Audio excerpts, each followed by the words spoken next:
mesa latinoamericana de Shakespeare. Vamos a hablar sin micrófono. Entonces, aquí hay sillas adelante. Si alguna tuviera dificultad para escuchar, puede pasarse acá. O bueno, si alguien de todo dice que no escucha, igual podemos sacar acá, si no de la casa. Ah, bueno. Prueba de hacerse como no. Bueno, primero que todo, yo quiero agradecerle tanto a Soraya como a Mónica la gentileza de que nos acompañen en esta tarde. También quiero agradecer a todas las editoriales que hacen posible ese festival: Candaya, Páginas de Espuma, Anagrama, Premio House, y se me quedan un montón porque estoy nerviosa, pero pueden verlo en el programa del festival. Bueno, como probablemente no me vienen a escuchar a mí, sino que vienen a escucharlas a ellas, también estoy muy emocionada de escucharlas, entonces vamos a comenzar.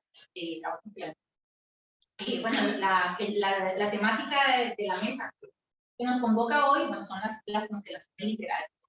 En la chuleta que yo me preparé para esta actividad, que yo tengo trastorno obsesivo compulsivo y no puedo dejar nada al azar, o al menos intento que no me quede nada al azar. Les comentaba a Mónica y a Zoraida el cambio en la hegemonía del poder de la literatura que está teniendo América Latina. Coyuntural es que estemos en una mesa hablando de constelaciones literarias latinoamericanas, una ecuatoriana, una dominicana y una costarricense. O sea, espacios que no se instalan de por sí ya en el imaginario o en la idea de lo que se define como América Latina, ¿no?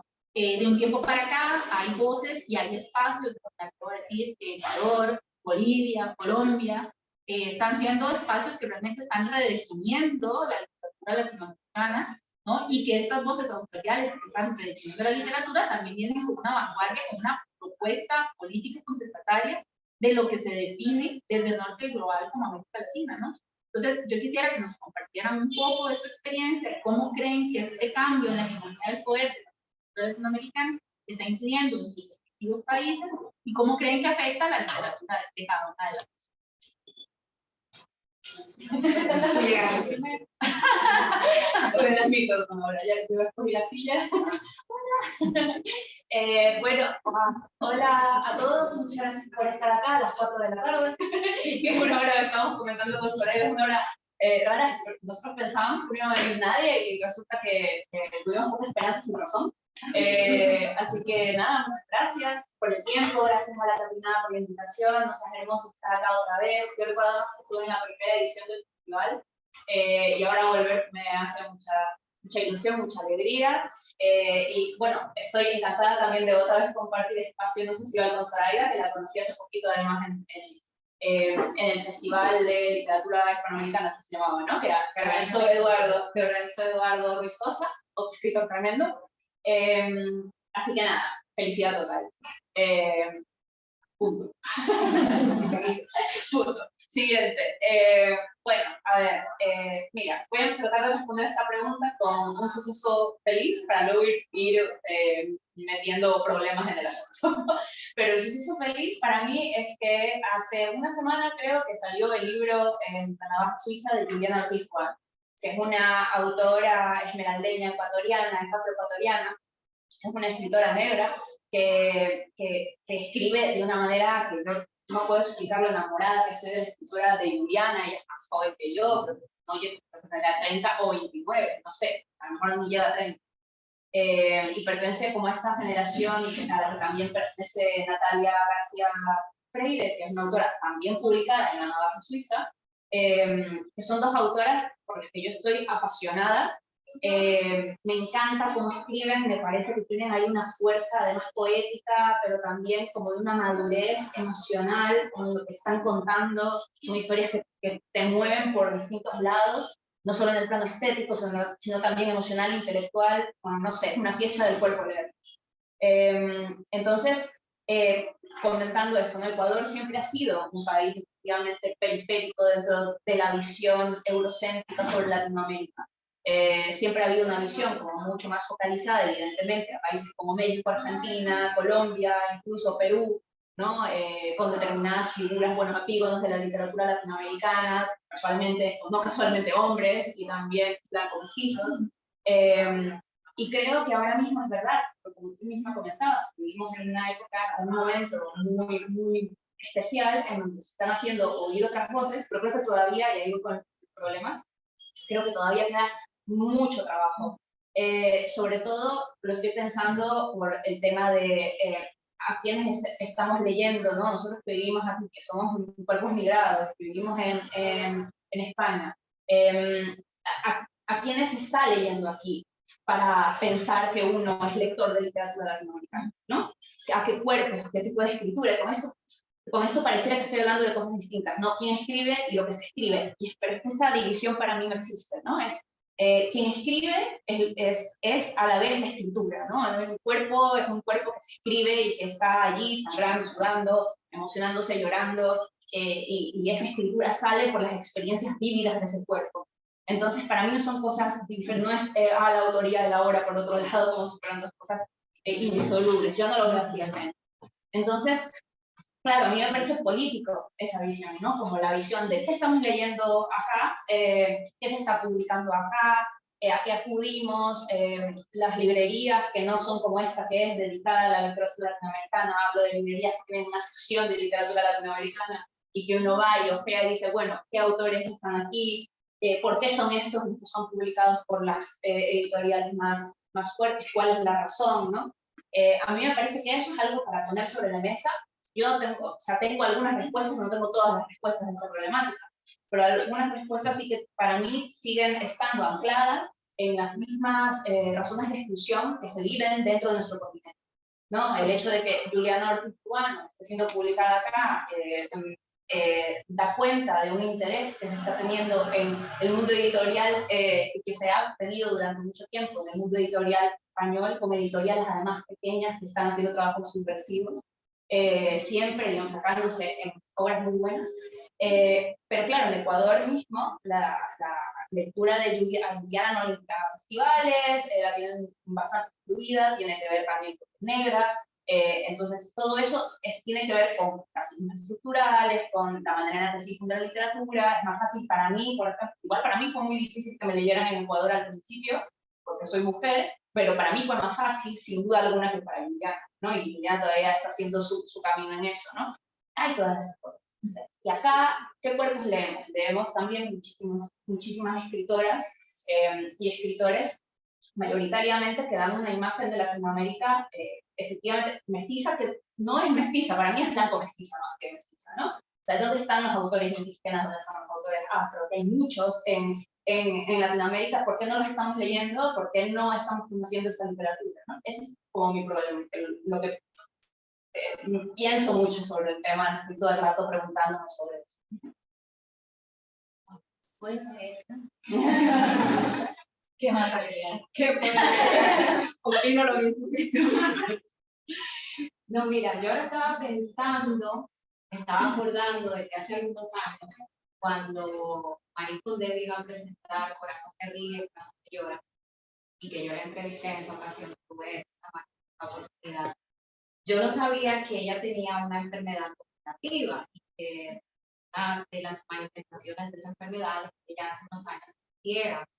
Entonces yo llegué allí sin saber cuál era su situación.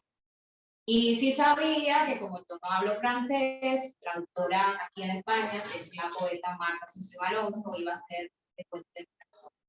Entonces cuando Marta lo presentó, le dijo mi nombre, le dijo Estrada Peguero, dominicana, y ella hizo así, miró para arriba, juntó las manos, sonrió y dijo, ah, es una hermana. Claro, ella se refiere al hecho de que somos de islas vecinas. La República Dominicana está en las Antillas Mayores, Guadalupe está en las Antillas Menores, que están muy cerca. Pero yo no sabía quién era Marie Kondo hasta que vine a vivir aquí en España. Yo no había leído a Marie Kondo, yo no había leído a Etiana de Británica, yo no había leído a Maika Kincaid. Yo tenía unos referentes literarios que estaban geográficamente muy lejos, mucho más lejos, y sin embargo yo no tenía la menor idea de qué era lo que se estaba escribiendo, ya no solo en la región, hablando de Latinoamérica, sino en el Caribe. Entonces a mí, aparte de eso que comentaba Mónica, de a quiénes estamos leyendo aquí, a qué escritores y escritoras latinoamericanas estamos leyendo aquí, me llama la atención que en nuestros países no nos conocemos. No sabemos qué está escribiendo Mónica Ojeda en Ecuador, qué se está escribiendo en Perú, no tenemos ni idea. Ahí hay un tema del que yo no tengo la menor idea a opinar de cómo funciona la industria editorial y todo eso, ¿no? Es como ahora vas a una librería que creo que es la única o las 2 o 3 últimas que quedan, ahí no, es muy grande, se llama Cuentas, Santo Domingo, y creo que mi libro ya no está, o sea, llegó un número completo de ejemplares, pero ya no está porque hay unos asuntos de importación, entonces eso sí que a mí como que me preocupa mucho, y más que la visibilidad fuera de la región, que me parece importante, ¿no? Que son en estos nombres y que son en estos países, que de alguna manera en nuestros países se muevan estos autores y estos libros, porque si no es como que no nos conocemos. O sea, recuerdo esa expresión de María Escondida cuando nos conocimos, una hermana, ¿no? Qué bueno, es una hermana. Y sí, estamos muy próximas y hay matices que diferencian su cultura de la mía, pero para mí fue muy importante descubrir aquí, ya adulta, a estas escritoras que hablan desde un lugar desde que a mí me hubiera gustado poder empezar a escribir hace algunos años, y a mí me hubiera gustado cuando estaba creciendo en República Dominicana tener acceso a esos libros que no lo tuve, estaba leyendo, y que no digo que no fue buena la experiencia de leer, no sé, las máquinas, yo, estas lecturas que ponen en el colegio, pero ¿por qué no introducir también a esos escritores que hacen escritoras? Entonces creo que ahí tenemos como una partecita que era pendiente. Lo de la colonialidad en la literatura dentro de nuestros propios países también es un tema. Eso ahí es un tema muy grande porque claro, tienes toda la razón. A mí también me pasó eso. En toda mi educación primaria y secundaria, lo que leíamos era principalmente literatura europea y norteamericana. Y luego, excepcionalmente, leía un libro latinoamericano al año y luego uno cada 5 años de Ecuador, de literatura ecuatoriana. Y cuando era literatura ecuatoriana también, como puso ese corpus de canon literario ecuatoriano, sobre todo hombres y también mestizo blanco, tampoco mestizo. O sea, entonces leías un tipo de literatura salvo excepción, ¿no? Salvo momentos ahí de excepciones con Alberto Ortiz, con de repente autores ecuatorianos que de repente salían, pero realmente no era mucho. Entonces sí que hay un trabajo también y de distribución, y esa es una cosa mercantil que tiene que ver también con cómo funcionan las cosas. Creo que hay un grave problema de distribución de libros en Latinoamérica en general. Hay países que funcionan mejor porque por lo menos tienen distribución, pero no sé cómo funciona en República Dominicana. En Ecuador no hay distribución, o sea, no hay. Se publica en Quito, se queda en Quito, se publica en Guayaquil, se queda en Guayaquil, se publica en Los Más, se queda en Los Más. Y luego lo que hay es las maravillosas personas que, pese a esta circunstancia hostil, llevan los libros en sus maletas cuando se van de viaje a Quito, los editores. O sea, mi editora allá, que es María Paulina Briones, esa mujer se lleva en su maleta cuando se va a Quito todos los libros que tiene que repartir, los lleva ella en su maleta, pagando el coste del sobrepeso, los lleva para allá y va por librerías. Por favor, agarren este libro, por favor, agarren este otro, porque no existe sistema de distribución, no uno que funciona bien. Yo creo que, bueno, han tocado dos temas que me parecen fundamentales. Yo creo que uno de los mejores estratagemas de la colonia fue separarnos tanto, ¿no? De que, bueno, yo vengo de una región pequeña, que es América Central, y difícilmente los libros de El Salvador llegan hasta aquí. Eso con respecto a un fruto de la colonia. Y como un fruto de la neocolonialidad, ¿no? Es que muchos de esos textos primero tienen que pasar por España. O sea, para que un costarricense acceda a un texto de El Salvador, tiene que llegar primero a España para que luego llegue a Costa Rica. Entonces, sea como sea, es una estrategia de neocolonialidad el hecho de que ese texto, siendo de América Central, tenga que primero validarse en el norte global para luego llegar al espacio que realmente necesita, tal vez, ese contacto urgente y con la literatura de su región, ¿no? ¿Por qué no conocemos la literatura del Caribe, ¿no? En América Central, que está tan cercana? ¿Por qué no podemos ver las diferencias de la región andina y todas las problemáticas que implica pensar en una región andina, cuando hay muchas personas que pertenecen a esa región andina, pero son de la selva o son de la costa, y todas las singularidades que se insertan dentro de esta idea altamente del norte global, eurocéntrica, de lo que significa geolocalizarte en Hispanoamérica, un término completamente del norte global que creo que ningún latinoamericano está, ¿no? Entonces, creo que son dos problemáticas que ustedes trabajan en su literatura. A mí me parece muy particular las crónicas de Zoraida, o sea, me encantan el hecho de que geolocalizadas, ¿no? Tu literatura grita desde el Caribe, desde un Caribe antillano hasta llano parlante, ¿no? Y tu texto, bueno, las voladoras, que voy a repetir ahora, ¿no? A esta región andina también, y a esta reescritura de lo que vos consideras el andino, ¿no? Entonces, también una de mis preguntas que quisiera que indaguemos al respecto es esta reescritura, esta deconstrucción, ¿no? Que ustedes hacen de la cultura tanto dominicana como andina o ecuatoriana en sus textos. Quisiera saber qué tanto hay, qué toman, qué no toman, y cómo hacen, cómo deconstruyen estas tradiciones para hacer los textos maravillosos que ustedes logran hacer. Empezamos con vos, Zoraida. Ahora sí me toca empezar a ti. Yo te miré a ver si están acá. Mira, está siendo un trabajo arduo, perfecto, porque repito siempre que el hecho de ser migrante hace que uno tenga una perspectiva del espacio, así se necesite distinto, o sea, va cambiando en muchos aspectos, porque ese tiempo y esa distancia, el no estar y volver de vez en cuando, hace que cambie la mirada. Y entonces había una curiosidad que en mí, después de que vivo aquí, que está 12 años, es una curiosidad creciente, ¿no? Y es saber de dónde vengo, ¿no? De dónde vengo, quién soy, de dónde venían mis antepasados, y ahí es el empezar a investigar, porque esta historia que concierne sobre todo a los afrodescendientes tiene una cantidad de matices, sobre todo muchos silencios.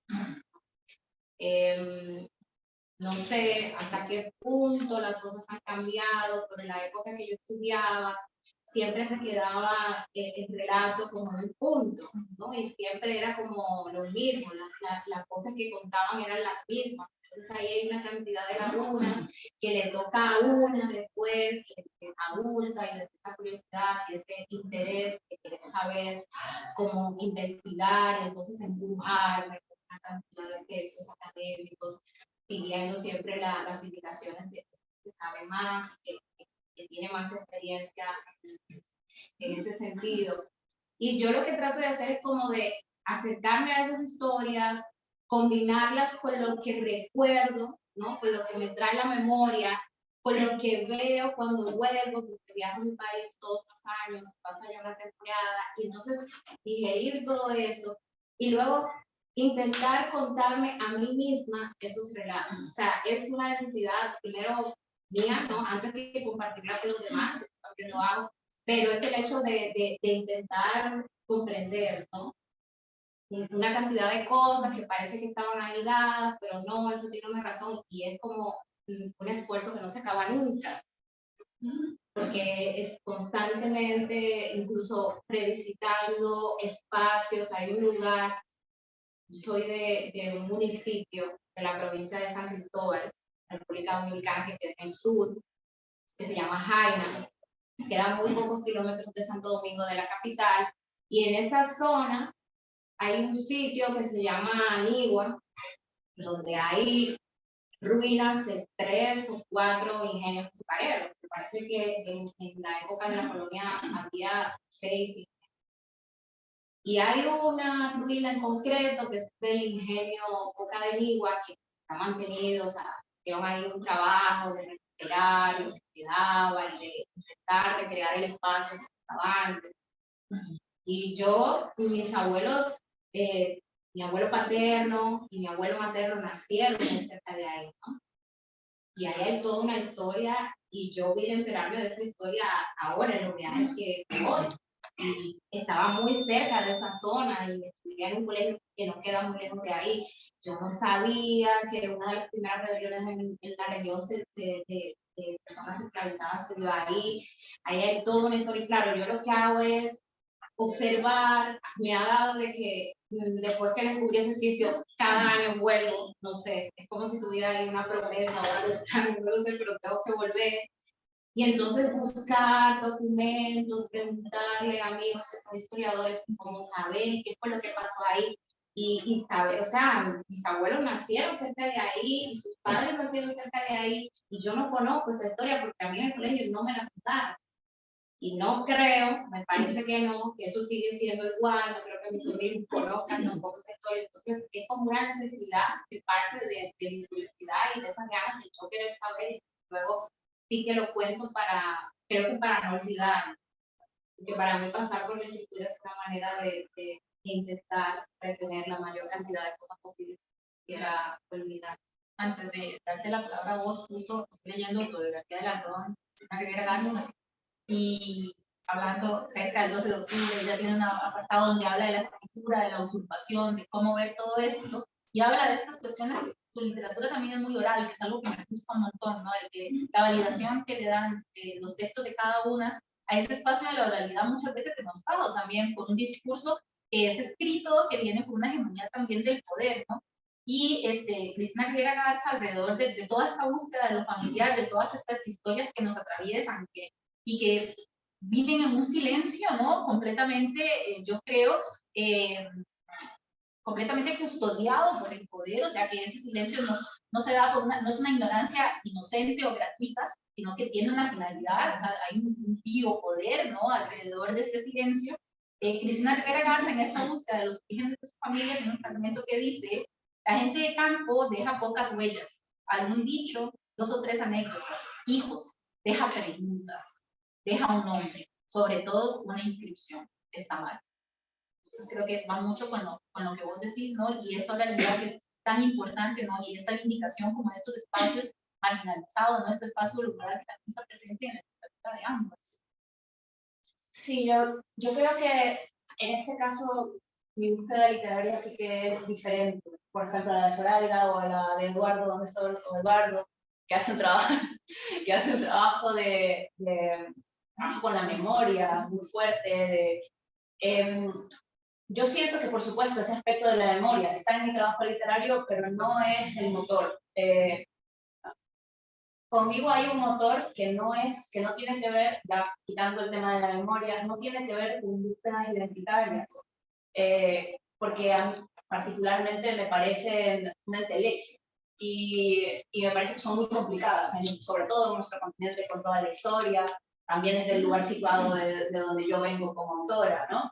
Que me cuesta definirme como mestiza por lo que significa políticamente definirse como mestiza, pero por otro lado no soy otra cosa. Entonces, hay una especie de odio o de rechazo hacia algo que intrínsecamente soy, pero también negarlo es ponerme en un lugar que no es el mío y por lo tanto también está mal. O sea, es una cosa muy extraña. Hay un conflicto ahí que creo que es el conflicto latinoamericano, uno de los tantos conflictos latinoamericanos. Entonces, a mí la identidad, o solamente el planteamiento de la identidad me produce mucho dolor. Y además, como lo considero tan mutable y tan una especie de monstruo que está todo el rato cambiando, no me meto tanto por ahí. Pero algo que sí que me interesa en la escritura y que sí es algo geográfico, histórico y social, algo que a mí siempre me ha llamado es la imaginería y todo lo que tiene que ver con el símbolo y todo lo que tiene que ver con el aspecto del pensamiento mítico. A mí me interesa mucho el pensamiento mítico. Y en ese sentido lo que me interesa es pensar el pensamiento mítico que a mí me ha sido negado como costeña ecuatoriana durante mucho tiempo, ¿no? Que he tenido que aprender por curiosidad y por buscarlo, porque en Ecuador el mundo andino y el mundo de la costa está muy dividido, muy separado por una visión también muy racista. Los mestizos de la costa que quieren ser mestizos blancos y se quieren separar del mundo indio, ¿no? Como el mundo de los indígenas tiene que ser otra cosa. Y a mí la cultura indígena, de la que en realidad soy parte también, al ser una una autora de un país andino, en realidad es una cultura que me ha sido arrebatada, o sea que con la que me he relacionado siempre a una distancia porque mi educación me ha mantenido siempre distante. Entonces, para mí, en este punto, en este último libro, Las Voladoras, en la novela que estoy escribiendo ahorita, estoy yendo hacia un camino, para mí es ir a buscar el origen también, lo que tú mencionabas lo del origen, pero el origen en un plano mítico, simbólico y no identitario, ¿no? No estoy diciendo con eso cuando escribo soy andina como una persona que haya nacido en los Andes, porque no me interesa tampoco decir eso, tampoco lo suicidio de la cosa. Pero sí me interesa de qué manera esa imaginería conecta con mi experiencia física, emocional, mental, cuando con imágenes poéticas, además que tienen que ver con mi propia sensibilidad, cómo se desarrolló mi sensibilidad desde que soy una niña, ¿no? Quiero decir, con las cenizas de los volcanes que llegan a Guayaquil, o puede ser que en una ciudad de la costa lleguen las cenizas de los volcanes en los Andes, ¿no? ¿Qué significa ese paisaje? ¿Qué significa el mundo también indígena que sí existe en la costa, pero que está mucho más cercado y como por otro sentido, por otro lugar, apartado? Y entonces todo esto lo reformulo a través de un paisaje emocional que a mí me interesa mucho explorar en la escritura, ¿no? Lo que me interesa de la escritura es trabajar una especie de filosofía de la emoción. Entonces, quiero saber de qué manera las emociones que más han determinado mi vida o mi cuerpo están inscritas en ese paisaje, ¿no? Entonces, por eso me interesa también tanto el land art, ¿no? o el body art, ¿no? Porque sí que encuentro esas mixturas entre lo físico, lo espacial y el acto de la escritura, ¿no? Que proviene también de esas pieles, ¿no? De esos pelajes también, pieles y pelajes. Sí, esto que decís a mí me parece como fundamental en la escritura de ambas, la cuestión de la corporalidad. No soy escritora, soy lectora, y yo tengo claro que uno lee con el cuerpo, ¿no? O sea, el acto de leer no es esto, sino que hay algo metaliterario, ¿no? Que te sobrepasa, incluso que sobrepasa las posibilidades del entendimiento. Y me gusta mucho en los textos de ambas, bueno, yo en alguna vida pasada fui músico, alguna vida pasada en esta vida, ¿no? O sea, no en anteriores, soy músico todavía, tengo mis problemas identitarios sobre todo. La cuestión de ver cómo se contaminan, que a mí contamina, la palabra contaminación, para mí es una palabra positiva, o sea, a mí me encantan las cosas contaminadas, ¿no? Cómo se contamina la literatura de otras cosas que sobrepasan lo literario, ¿no? De las cuestiones metaliterarias, ¿no? En tu literatura me encanta la musicalidad, ¿no? La importancia que tiene la música, los bailarines, toda esta herencia también muy denostada, ¿no? Porque es esto de bajo, ¿no? Por ahí veo mucho en las redes sociales ahora de que las escritoras escuchamos reggaetón, y está bien, o sea, de reivindicar que ser intelectual no quiere decir que no escuchas de reggaetón, perreas, etcétera, ¿no? Estas cosas que la gente se tiende a poner en la cabeza, ¿no? En tu literatura me encantan todas estas referencias también a la música, al cine, al internet, al creepypasta, ¿no? A todas estas herramientas metaliterarias que pueblan y que contaminan en un sentido bueno de la palabra el artefacto literario, ¿no? Entonces quisiera saber, digamos, cómo son esas contaminaciones en su proceso literario, ¿no? ¿Qué las inspira o qué les interesa, ¿no? De estos diálogos que se pueden establecer con otros canales más allá de la Vale. Bueno, a mí algo que me fascina de la escritura, una de las tantas cosas que me fascinan de sentarme a escribir, es que para mí siempre un proyecto de escritura está ligado a un proceso investigativo. O sea, no solamente de invención y de imaginación, que por supuesto es ficción, sino sobre todo investigativo. Quiero decir, con cada libro, mi cuerpo, mi mente, mi psicología ha pasado por algún tipo de investigación. Con Nefando tuvo que ver con la Deep Web y con toda la literatura pornoerótica de los años de dictadura latinoamericana de la parte del Cono Sur. Con Mandíbula, toda la imaginería del terror y del miedo en el cine, en la literatura, etcétera, etcétera, y también con el tema del horror blanco, que implica la blancura dentro de la literatura de terror, o el color blanco dentro de la literatura de terror, que ahora mismo, bueno, con las voladoras, evidentemente, todo el aspecto mítico del mundo andino, que para mí fue una investigación fascinante, y que no está, también eso me parece interesante, que a veces, en algunos momentos de mi escritura, a mí me gusta que esa investigación no esté oculta dentro de la ficción, sino que se muestre. O sea, me gusta mostrar las posturas, porque me parece que la escritura, ¿no? Puede permitir o realmente permite que puedas ejercer esos espacios de pensamiento, no de forma disimulada, que es más artificial, y me gusta mucho más esa naturalidad de poner justamente esas posturas afuera, ¿no? Vamos a ver esas posturas. Y otras veces hay una decisión, por ejemplo, en las voladoras, que eran, no en todos los cuentos, pero en muchos cuentos, sí que decidí no poner, por ejemplo, no voy a poner los monstruos andinos que he descubierto de las leyendas andinas postcoloniales de Ecuador, no los voy a poner, pero sé que estos monstruos provienen del miedo al incesto y del terror al incesto, por lo tanto voy a hacer cuentos sobre incesto, ¿no? En lugar de hacer cuentos sobre monstruos, directamente sobre los dragones o sobre Chusalongo, en lugar de hacer esto, hago cuentos modernos y contemporáneos en donde existe el incesto, pero visto desde distintas maneras. Un incesto violento que puede ser de diferencia de edad, de hija o lo que fuera, a un incesto consentido por las personas, como dos hermanas, que hay un cuento de las voladoras, donde dos hermanas se desean y tienen una relación incestuosa, que no es lo mismo el primer incesto que narrado que el segundo, ¿no? Entonces, esos juegos de qué haces con la investigación, ¿no? Esa investigación la muestras a veces porque quieres ver las posturas, otras veces la ocultas porque prefieres hacer el intento de trabajar el sentido o el corazón de lo que estás investigando de una manera más descarnada y solamente que esté allí lo esencial.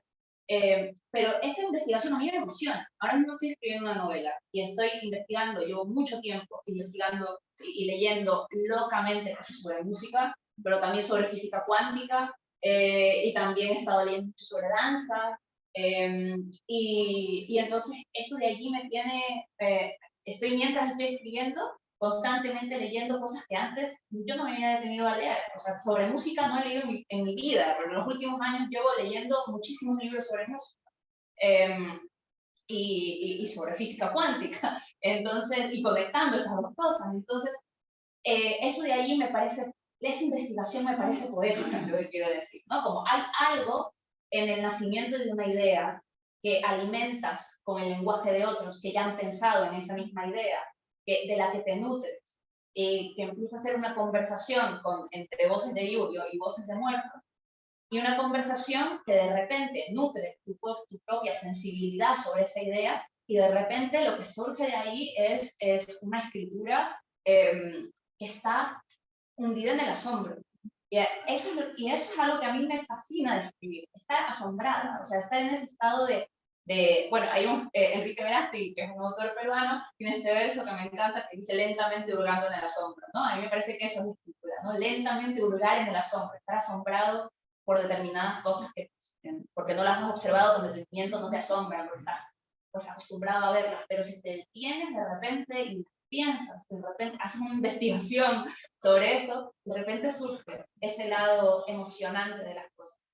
Y para mí la investigación, todo eso que estás hablando, creepypasta, meterme a leer sobre esto, meterme en la deep web, horrorizarme en la deep web, o de repente ponerme a leer historias de terror que nunca había leído en mi vida, porque yo no soy una fanática del terror como Mariana Enríquez, por ejemplo. De hecho, ya no estoy leyendo nada de terror hace mucho tiempo, solamente para Mandíbula empecé a leer mucho de eso.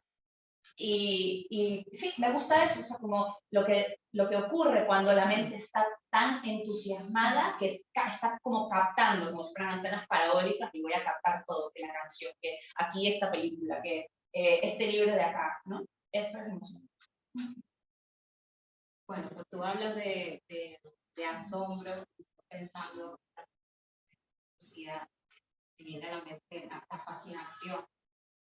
La fascinación por las historias, en mi caso, empezó por la música. Primero fue la música, después los libros como un objeto que estaba al alcance de mi mano, la biblioteca, pequeña biblioteca de mi papá, y después la escritura. pero yo crecí así en una casa en la que se escuchaba, se sigue escuchando mucha música, sobre todo un tipo concreto de música, música popular cubana, son cubanos, boleros, salsa. Y entonces la manera en que yo aprendí a escuchar música ya de pequeñita era que yo hacía una inmersión en la pieza, ¿no? En las canciones. Era una historia que me estaban contando. No era simplemente seguir la melodía y aprenderme la letra, el coro, el tararear, no. Yo me metía en la historia y me lo creía. Era como que me estaban cantando un cuento, ¿no? Y entonces a mí, yo casi pienso que los primeros poetas que yo empecé a admirar y que todavía admiro son Pedro Flores, Agustín Lara, María Teresa Vera, Miguel Matamoros, porque yo pensaba cómo se puede meter tanta intensidad en un trocito de canción, ¿no? Eso me sigue pareciendo, me sigue fascinando al día de hoy. Y ya de niña me pasaba. Entonces yo pienso, por ejemplo, que en 1930 pasó por mi país, por la República Dominicana, un huracán que ha sido de los más terribles que se recuerdan en la historia, que se llamó San Zenón. Y coincidió con que en ese momento el trío Matamoros estaba en el país. De hecho, el huracán los agarró que iban 2 días antes, o sea, 2 días antes que se fueran, se tuvieron que prolongar la estancia por eso, incluso se empezó a correr un rumor de que se habían muerto. Eso fue terrible. En esa época, casi todas las construcciones que había en Santo Domingo, la capital, eran de madera, eran muy frágiles. Hubo miles de personas muertas, se quemaron los cuerpos, se hicieron cosas comunes, eso fue terrible. Y durante esa estancia en el país, ellos estaban quedando en la casa de una amiga que recuerdo que era de apellido Saldaña. Y en la casa de al lado había una señora que todas las noches lloraba y lloraba y lloraba y se lamentaba porque el hombre a quien le llamaban no llegaba todo el día. Y entonces este hombre, Miguel Matamoros, empieza a escribir, o sea, se adueña de esa pena, pone esa pena de amor en observación y escribe, aunque tú me has dejado en el abandono. Y yo me apuesto lo que sea, que aquí casi todos o la mayoría saben que es autor, que se escribió en 1930, hace casi más de 90 años. Y entonces es como eso que hacían estos compositores, ¿no? El sincretismo que hay en la salsa, que hacía Fania, por ejemplo, eso que está tan presente además en nuestra cultura, esa manera de utilizar el lenguaje, me parece tan hermoso crear algo bello por lo que está pasando alrededor. Entonces yo que uno de mis temas, de los temas que me obsesiona cuando escribo es el Caribe, ese trocito del Caribe de que yo vengo, tiene que estar la música, tiene que estar esa música canta y cuenta lo que nos hace, ¿no?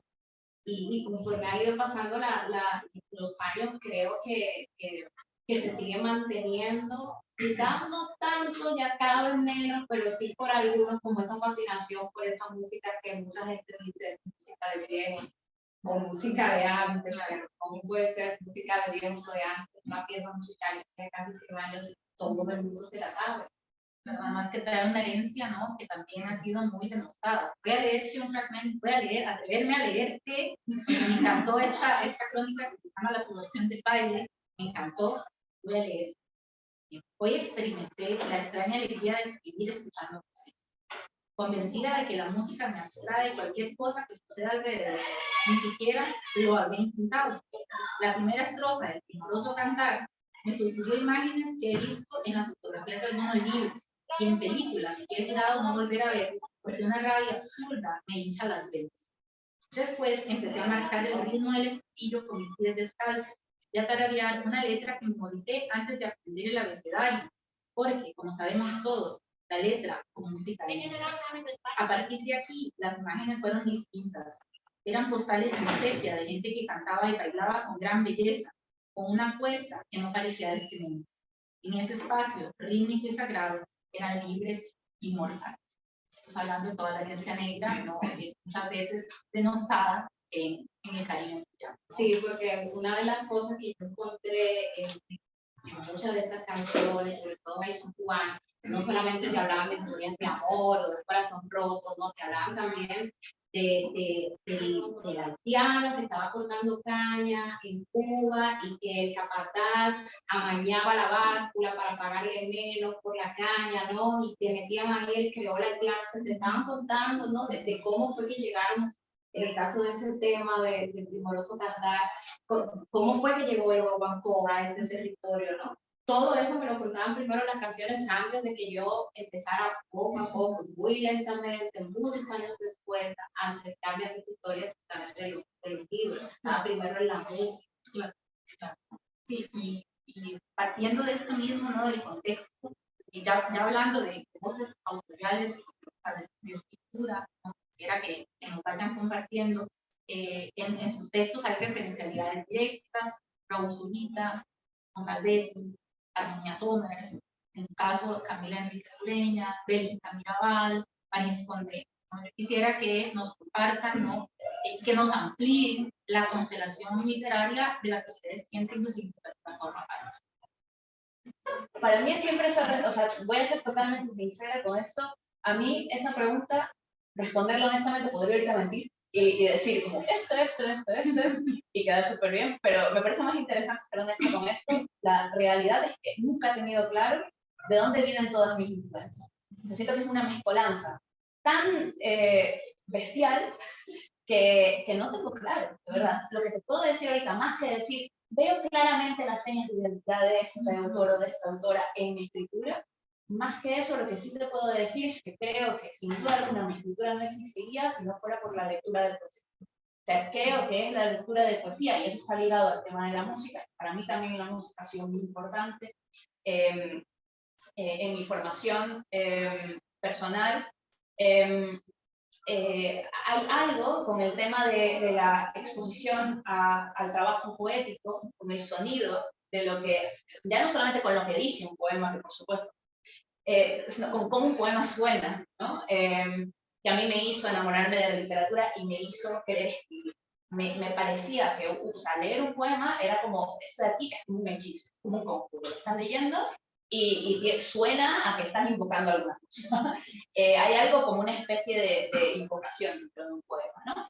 Y me parecía más clara esa invocación que en una novela. En un poema me parecía más claro, que en una novela o que en un cuento. Entonces, yo soy una gran lectora de poesía, me gusta leer muchísima poesía y, de hecho, la mayoría de los libros, o sea, creo que hay excepciones muy, muy pequeñas de libros de narrativa que yo releo. Yo, narrativa, a lo mucho agarro una novela como yo que sé, Meridiano Sangre de Cormac McCarthy, que me gusta de repente abrir y leer una página, pero volvérmelo a leer entero, ¿no? Y hay muy pocos ejemplos que pueda decir de novelas que me haya releído. Sí hay, pero pocos. Y en cambio, a lo que sí vuelvo a releer constantemente, y releo, subrayo, vuelvo a subrayar como notas, es a mis libros de poesía. Y entonces estos autores son de distintas procedencias, sobre todo obviamente latinoamericanos, los que más me han a mí generado como que una marca a nivel emocional.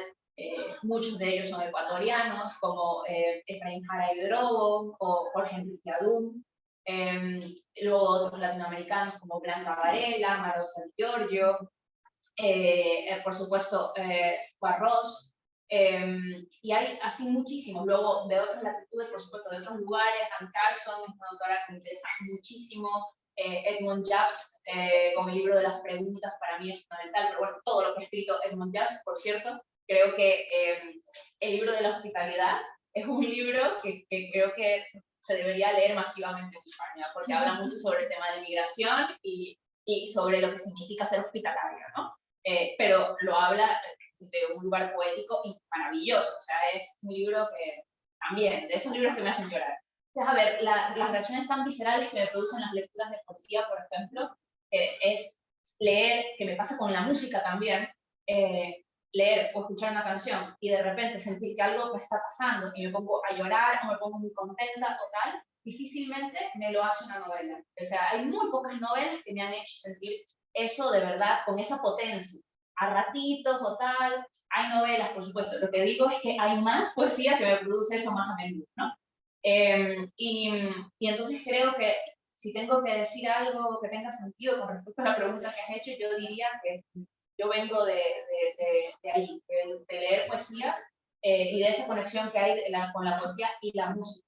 Que creo que, obviamente, para mí la literatura y la música son una misma cosa. No me parece que están separadas, hay una especie, en algún momento de la historia de la creación se dividieron como dos disciplinas distintas, pero no entiendo por qué y todavía sigo con... Estoy de acuerdo con eso, que la música y la literatura, tú dices, yo vengo de la poesía, yo creo que la música. O sea, no encuentro tampoco, igual que dice Mónica, yo no sabría decirte cuáles son mis influencias, no creo que eso tendría que hacerlo otro, no creo que la capacidad no me he detenido a hacer eso. Pero sí que de manera recurrente, eso que acabas de decir tú antes, cuando planteabas la pregunta, me hablan de una musicalidad, yo eso no es consciente, yo no sabes que yo busque, y creo que puede venir de ahí, de esa pasión que siento por la música y de ver escuchando música desde que era tan pequeñita y me acompaña muchas veces. Ahí me decía en el texto que tú leíste en un fragmento, de que era la primera vez que yo me ponía a escribir en el juego. O sea, yo cuando estoy escribiendo me abstraigo totalmente de que no puedo estar escuchando música con una escritora colombiana, una amiga que dice que ella a veces escribe escuchando reggaetón. Yo no entiendo cómo puede ser, nada, todo bien con el reggaetón, yo también oigo el reggaetón a veces, pero escribir, no sé cómo podría, yo no puedo. Pero sí, muchas veces cuando estoy en proceso de escritura, hago unas pausas y esa desconexión me la da la música. No voy a la música, bueno, es como una isla donde recargo las pilas y coincido también con Mónica en lo que se refiere a la acogida. O sea, por decirte algunos nombres, que eso es bien complicado, pero para mí ha sido fundamental la lectura de Federico García Lorca, de sus obras de teatro, de Hilda Vital, de Lariño, de Marosa Di Giorgio, ¿no? Todo ese universo que te da la impresión de que aquí todo es posible, todo puede pasar, y ese asombro recurrente que te da la lectura de Marosa, Watanabe, por ejemplo. Y creo que es eso, que el gusto por la música al final, y me gustan mucho los autores en los que encuentro esa musicalidad, tanto prosa, ¿no? Eso me atrae mucho, me seduce mucho. Entonces creo que mis creaciones van mucho por ahí. No sé si alguno o alguna tiene alguna pregunta. Yo puedo preguntar toda la tarde. Voy a dar la oportunidad de que ustedes si alguien quiere comentarles algo a ellas. Tímidos. Esto suele pasar. ¿Dónde está? Por el tema de las canciones. No te oímos porque tenemos una barrera. Estoy preguntando por el tema de las traducciones, si hay traducciones en marcha, precisamente si trabajan quizás con traductores esta musicalidad, la medida también de lo que representa para la población, ir más allá de cada área. Ahí te hablo. Sí, se han hecho ya algunas traducciones de Mandíbula, por ejemplo, y de Nefando se está haciendo una ahora también al inglés. Entonces, sí que ha habido varias traducciones. Yo no me he involucrado en ninguna. Yo solamente sé inglés aparte de español, o sea que tampoco habría podido involucrarme en la traducción al francés, ni al griego, ni a los otros idiomas que se han traducido. No podría. Pero incluso al inglés, que sí lo manejo, cuando Sara Booker, que es mi traductora al inglés, me dijo, mira, que tengo el manuscrito, te lo paso, mira cómo si te suena bien, si te parece bien. Yo le dije, no, Sara, yo confío plenamente en ti, esto aquí es tuyo, y ya está. Por varias razones. La primera, leerme otra vez en otro idioma me da muchísima pereza. O sea, una pereza monumental, con todo lo que hay que leer, por favor. Pero luego también que creo que hay que dar, o yo lo pienso así, hay que dar un espacio a la creación y a la creatividad de la traductora. O sea, yo creo que la traducción es un espacio creativo. Y cuando hay una traductora que te ha leído concienzudamente y que tiene esa sensibilidad sonora, poética, etcétera, etcétera, creo que hay que dar un voto de confianza, sobre todo cuando tú no manejas la lengua. Yo sé hablar inglés, pero no soy plenamente bilingüe, ¿no? O sea, no puedo hablarlo, pero hay muchísimas palabras en un léxico reducido, o sea, no puedo leer a Pynchon en inglés, ¿no? O sea, puedo leer a Carver, pero a Pynchon no, ¿no? Entonces, creo que sí, que hay que dar una especie de voto de confianza. Yo sé, por lo que me han dicho después, las personas que han leído tanto Mandíbula en inglés como en italiano, como el francés, son de quienes más he tenido feedbacks de lectura, que siempre alaban muchísimo la traducción de mis traductores. Y mis editores en esas lenguas también me han dicho, cuando el trabajo de Alba Marina en el francés, me han alegado muchísimo mis editores de la misma. Al inglés, muchísimo la de Sarah Booker, y obviamente ahorita también Mandíbula además está reconocida, están los finalistas del National Book Awards en Estados Unidos por la traducción de Sarah, o sea, que está justamente en la categoría de libro traducido, o sea, que es importante mencionar esto, ¿no? O sea, que hay un trabajo de traducción fuerte. Pero sí, yo me desapego un poco, no estoy tan pegada al proceso de traducción. De hecho, cuando saco los libros ya me desapego bastante y que las cosas vayan por donde. Es una traductora extraordinaria. Ay. Hay también una traductora de traductoras espectaculares, las más Creativos, sí. Bueno, no sé, Mónica lo ha dicho, pero yo no sé si eso es correcto. Lo ha dicho así muy de pasada, pero yo sí que quiero remarcarlo, la importancia que tiene que Mónica Ojeda esté entre las 5 finalistas de National Awards, ¿no? Es el premio nacional a novela traducida de Estados Unidos, uno de los premios más importantes del mundo. Nosotros estuvimos investigando un poco y de autores en lengua española lo ha ganado, no sé si me equivoco, dejo alguno, pero lo ha ganado solo Borges, Cortázar, García Márquez y Sarabia. Y latinoamericanos, españoles uno y Alberti, ¿no? O sea que todos hombres y pues ya muy consagrados, ¿no? Que Mónica esté ahí, pues es una de las excelentes noticias que ha pasado en los últimos tiempos. Creo que Mónica está abriendo muchísimos caminos gracias, bueno, no sé, a la receptividad y a su generosidad también, ¿no? Con las escritoras que arrancan, se ha visualizado muchísimas escritoras jóvenes y esa noticia es muy, muy importante. Y bueno, también quiero hacer una mención especial a Sarah Booker, a la que nosotros la conocimos en Sevilla, donde era muy jovencita, estaba haciendo su estancia después de sus estudios de traducción, y le dije, yo quiero producir algo de aquí, lea Mónica Ojeda. Y todo lo que ha pasado Empezó aquí, ¿no? Luego ha traducido también a Cristina Rivera Garza. A Cristina Rivera Garza y a una compatriota de Mónica muy querida aquí, que acaba de salir también en Estados Unidos su traducción al inglés, a Gabriela Ponce, con la espléndida Sardinia, y es una traductora excelente que además trabaja los textos, busca editoriales y está muy bien que hoy la mencionemos por la importancia que eso tiene. Y de lo que hablaba Zoraida, me encanta este encuentro que habéis tenido. Quería hacer una alusión a Marta Ponte, porque habéis estado hablando de literatura caribeña y Marta Ponte, que es una escritora, también presentó aquí su libro, digamos, de toda esa generación de escritoras que han pasado, que han vivido en países sin casi industria editorial, pero que tienen ya una larga trayectoria después. Lleva muchísimos años, hay que visitar de vez en cuando su Facebook, que lo veréis, reivindicando la literatura caribeña, ¿no?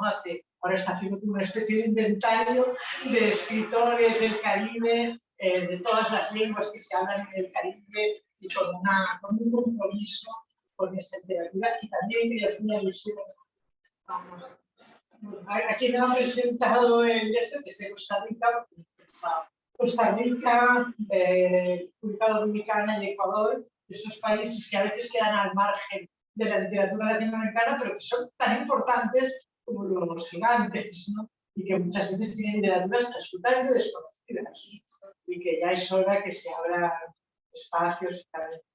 O sea, bueno, muy contentos por lo de Mónica. Yo pensaba también que en el primer festival de Lata Peinada celebrábamos que le habían acabado de dar el premio de la nueva generación de Holanda y ahora eso, o sea que esto es un buen augurio, ¿eh?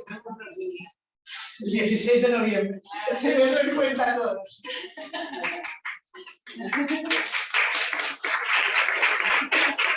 Tengo una pregunta, Mónica, para hacer un poco de política. Me ha llamado la atención. Sí, ahora la primera.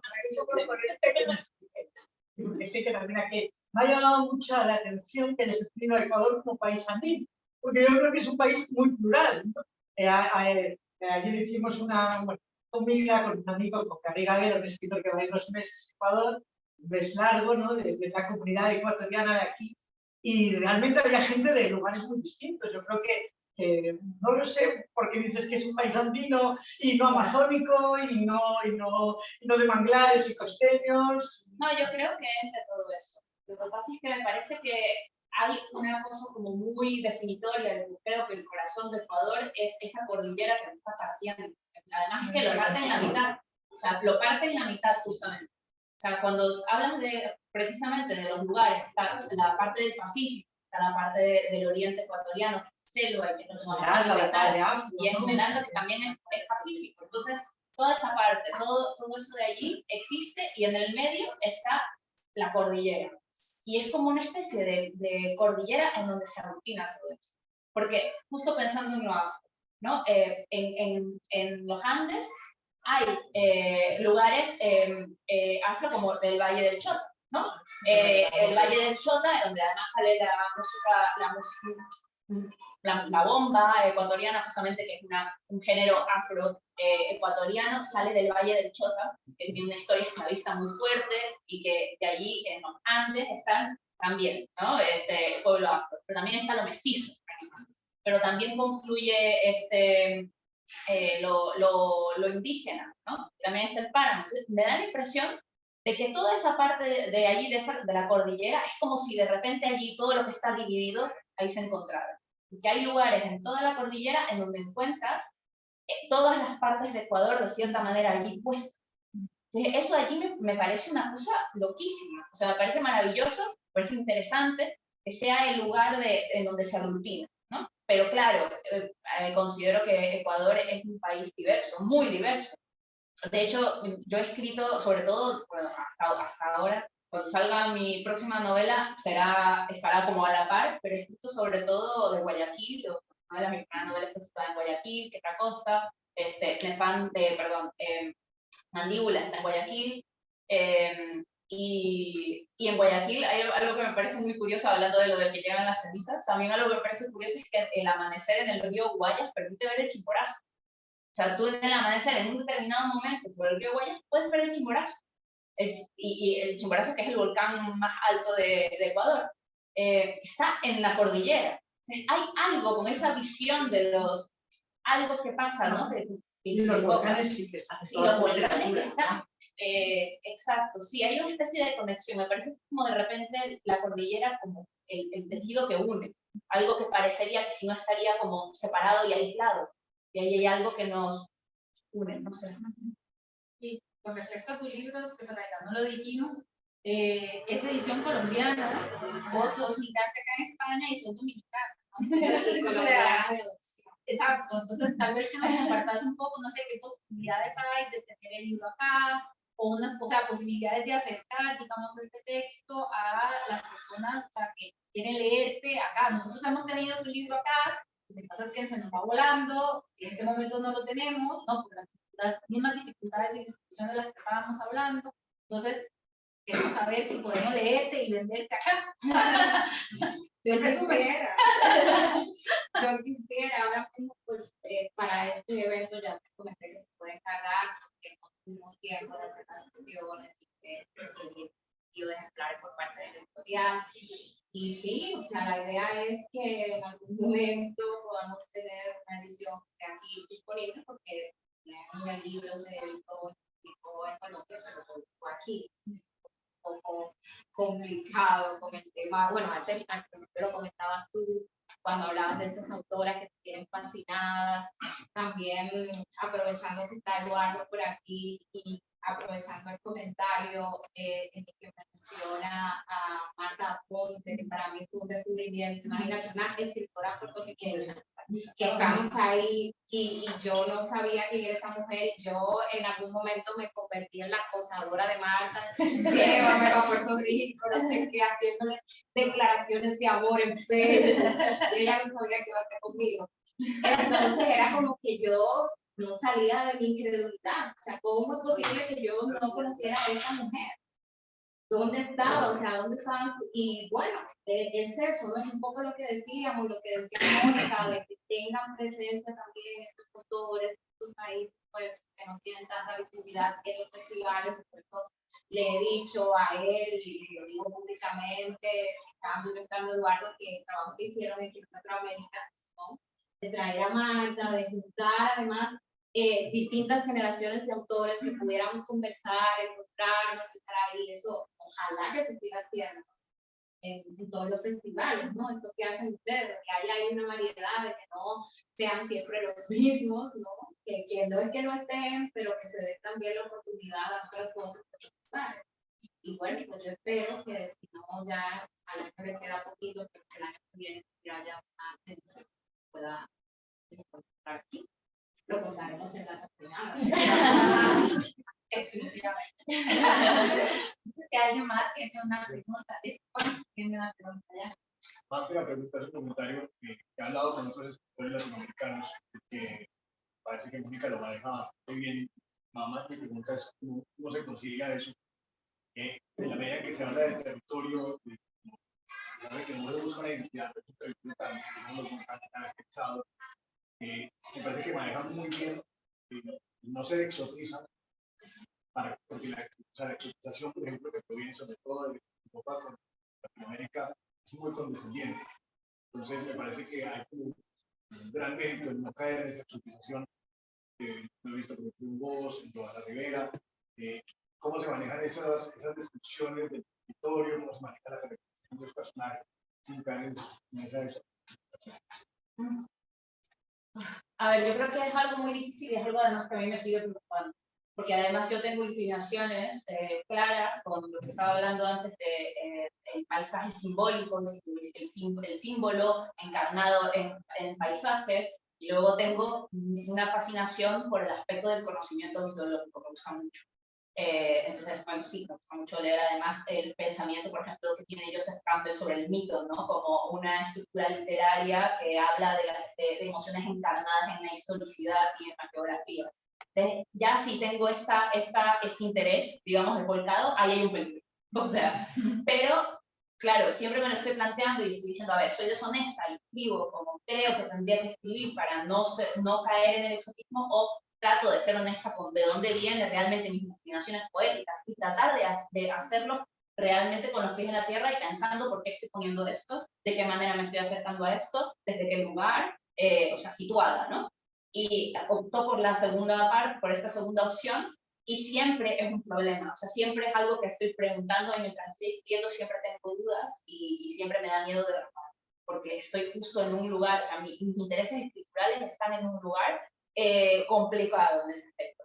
Pero por otro lado, siempre pienso también una cosa, que muchas veces la exotización muchas veces no proviene del propio trabajo de la escritura, proviene de la mirada, o sea, de quien lee. Y es que solemos creer que los libros, las películas, tal, a veces sí, cuando son sencillos vienen con una propuesta y te dicen, mira, esto míralo así. Pero, a ver, si tú estás haciendo literatura y realmente estás haciendo literatura, el libro no te está diciendo, mira esto así, te está diciendo, pensemos esto, diferente. Y entonces, si te está diciendo que pienses eso, y tu conclusión cuando sales de pensar es exotismo y tal, es una parte activa de tu lectura en donde estás poniendo esa mirada. Y hay un momento de mi preocupación cuando estoy escribiendo en donde me digo, ya cálmate, Mónica, porque no puedes controlar cómo la gente lee. O sea, hay un punto, tú puedes controlar lo que tú escribes, no puedes controlar cómo la gente te lee.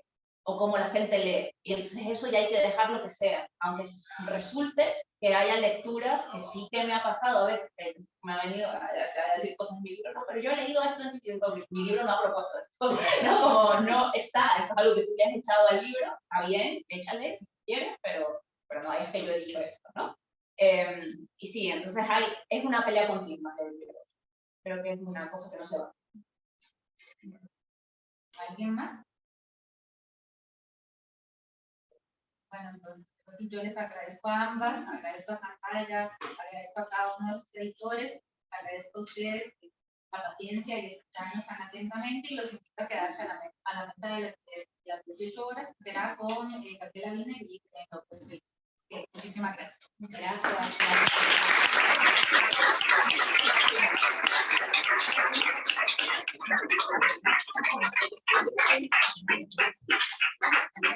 Muchísimas gracias.